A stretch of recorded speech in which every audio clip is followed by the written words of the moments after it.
ನಮಸ್ಕಾರ ಎಲ್ಲರಿಗೂ ನಮ್ಮ ಶಶಿ ಮನೆ ಊಟ ಚಾನಲ್ಗೆ ಸ್ವಾಗತ. ಇವತ್ತು ಶಾವಿಗೆ ಪಾಯಸ ಮಾಡೋದು ಹೇಗೆ ಅಂತ ನೋಡೋಣ. ಇದಕ್ಕೆ ಒಂದು ಕಡಾಯಿನ ಇಟ್ಕೊಂಡು 2 ಸ್ಪೂನ್ ತುಪ್ಪ ಹಾಕೀನಿ. ನಾನು 1 ಕಪ್ ಶಾವಿಗೆನ ಮಾಡಿ ತೋರಿಸ್ತಾ ಇದ್ದೀನಿ.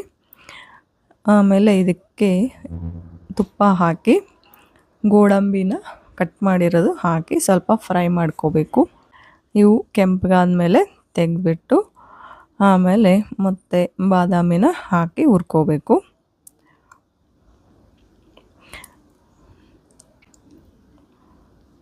ನೀವು ಈ ಥರ ಕಟ್ ಮಾಡೀನಿ. ನೀವು ಬೇಕಂದರೆ ಸಣ್ಣ ಸಣ್ಣ ಪೀಸನ್ನು ಮಾಡ್ಕೋಬೋದು. ಇವು ಸ್ವಲ್ಪ ಕೆಂಪಗಾಗತನ ಹುರಿದು ಆಮೇಲೆ ಇವನ್ನ ತಗೋಬೇಕು. ಈಗ ದ್ರಾಕ್ಷಿನ ಹಾಕ್ತಿದ್ದೀನಿ. ನಿಮಗೆ ದ್ರಾಕ್ಷಿ ಆಪ್ಷನಲ್ ಬೇಕಂದ್ರೆ ಹಾಕ್ಬೋದು, ಇಲ್ಲಾಂದರೆ ಇಲ್ಲ.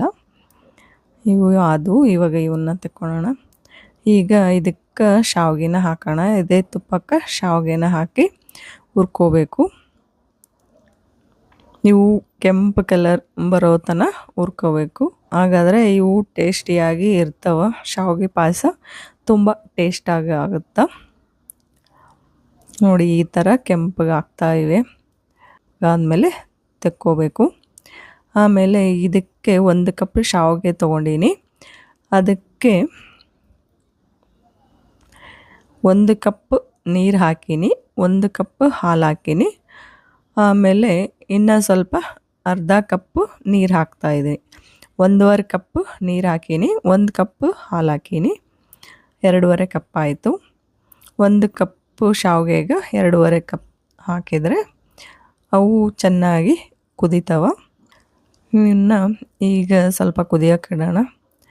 ಶಾವಿಗೆ ನೋಡಿ ಈಗ ಎಲ್ಲ ಕುದ್ದಿವೆ. ಈಗ ಇದಕ್ಕೆ ಸಕ್ಕರೆ ಹಾಕ್ತೀನಿ.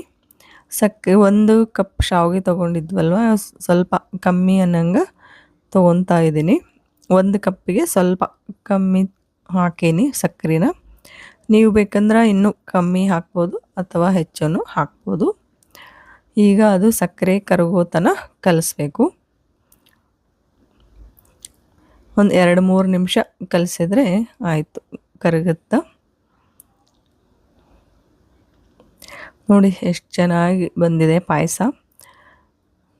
ಇದು ಕುದಿಯಕತ್ತದ. ಈಗ ಇದಕ್ಕೆ 1 ಸ್ಪೂನ್ ಏಲಕ್ಕಿ ಪುಡಿನ ಹಾಕೀನಿ. ಅದನ್ನು ಸಕ್ಕರೆ ಹಾಕಿ ಕುಟ್ಟೋದ್ರಿಂದ ಜಲ್ದಿ ಸಣ್ಣಾಗುತ್ತಂತ ಸಕ್ಕರೆ ಹಾಕಿ ಕುಟ್ಟಿನಿ. ಆಮೇಲೆ ಇದಕ್ಕೆ ಹುರಿದ ಗೋಡಂಬಿ, ದ್ರಾಕ್ಷಿ, ಬಾದಾಮಿನ ಹಾಕಬೇಕು. ಹಾಕಿದರೆ ಆಯಿತು, ಶಾವಿಗೆ ಪಾಯಸ ರೆಡಿ ಆಯಿತು.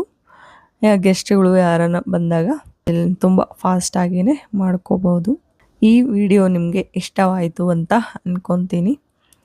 ಈ ವಿಡಿಯೋಗೆ ಲೈಕ್ ಮಾಡಿ, ಶೇರ್ ಮಾಡಿ ಮತ್ತು ಸಬ್ಸ್ಕ್ರೈಬ್ ಮಾಡಿ. ಧನ್ಯವಾದಗಳು.